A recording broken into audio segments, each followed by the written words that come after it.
G'day, Steve Morgan, Australian Bass Tournaments with the second place angler from the 2024 Samaki BREAM Quensland Open. Little H. Harry Schofield, congratulations. Thank you. Last time I was talking to you, you'd won a bass event down on the Clarence, and this time, I'm not going to say oh so close because it was just over a kilo behind the winner, but mate, that's the best you've done in a Queensland Open, I reckon. Yeah, no, best finish I've ever had in an ABT boater. There Pretty you awesome. go. Well, that's all. And the Open is a great place to do it because when you do it in the Open, you get paid $2,500.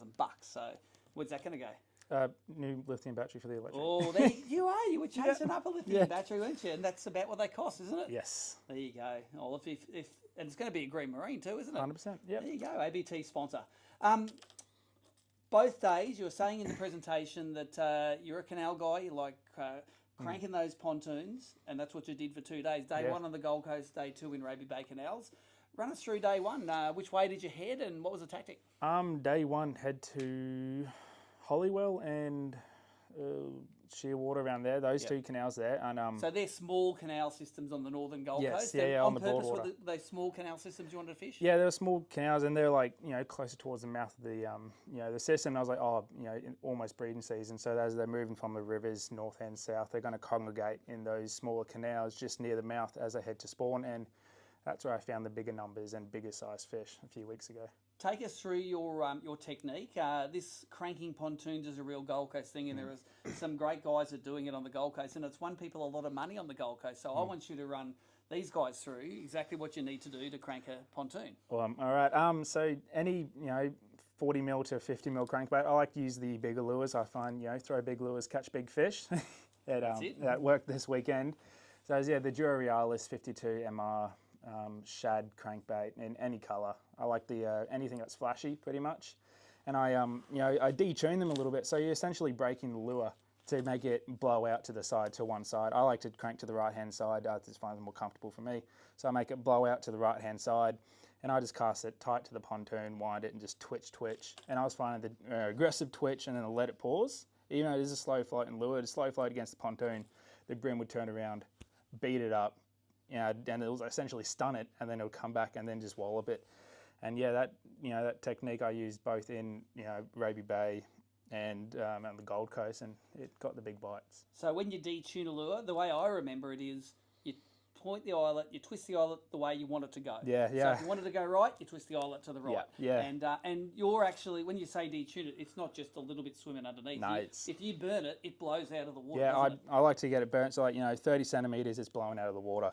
And I got a special set of pliers. I've just bent the little nose of it, so I just tunes them just perfectly. Yeah. And you want to roll it under the pontoon and then rip it so that it comes up under the pontoon. Essentially, it's you can't rip it hard enough sometimes, and it's like you're spinning for trevally sometimes. You're ripping it so hard, so quick that you're like, brim little finesse creature, not going to eat that. No, they come out in packs and just wallop it.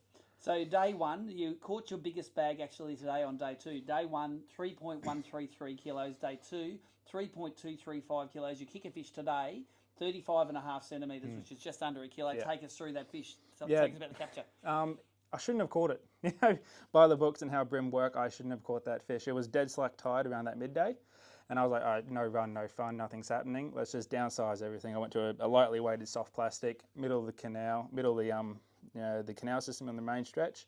And I just soaked that plastic on the bottom for like a minute. And then he just picked it up just like a 26 tipper does. And I wound into him, and it was almost that kilo fish. So yeah, the time of the day you're least expected to catch a giant, away it comes. Yeah. And that you were about 300 grams ahead of Luke Rogan, and that's the fish that made you 300 grams clear, because your smallest was probably 500.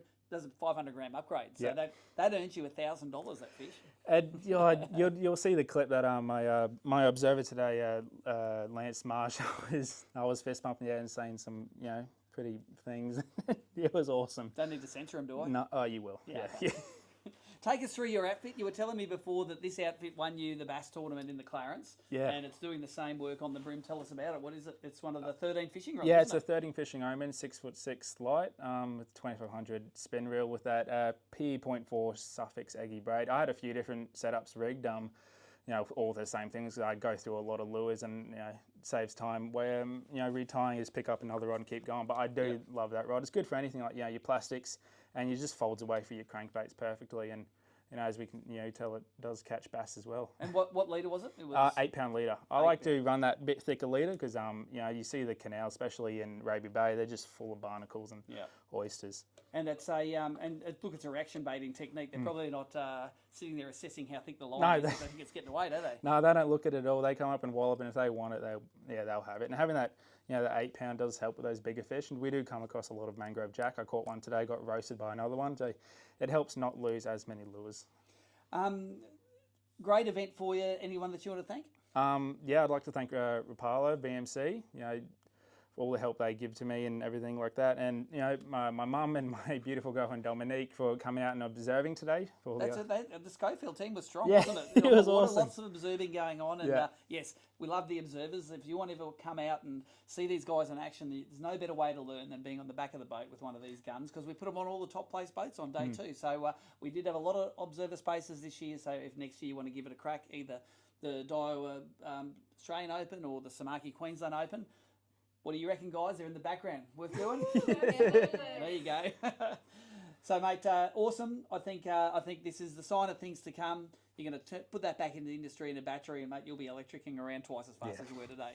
Awesome. There you go. Second place, Harry Schofield.